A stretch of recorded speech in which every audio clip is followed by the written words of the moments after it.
Don't judge the book by its cover. உண்மைதாங்க.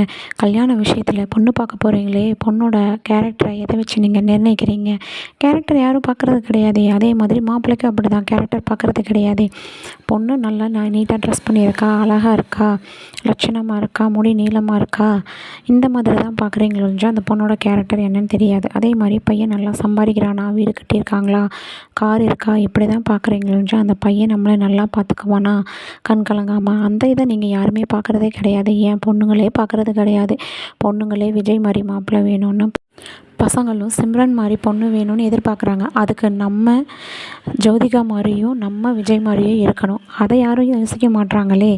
நமக்கு கிடைச்சது நமக்கு கிடைக்கும் அப்படின்னு நினச்சிருந்தா லைஃப்பில் எல்லாமே நல்லா தாங்க நடக்கும்.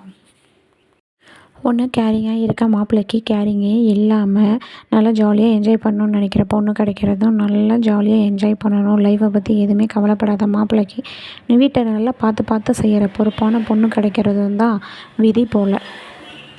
பொண்ணும் மாப்பிள்ளையும் மாற்றி மாற்றி எக்ஸ்பெக்ட் பண்ணி கடைசி வரைக்கும் தான் எக்ஸ்பெக்ட் பண்ண டைப்பில் கிடைக்காத பட்சத்தில் கடைசியில் கிடைச்சதை ஏற்றுக்கிட்டு வாழ்ந்துடுறாங்க.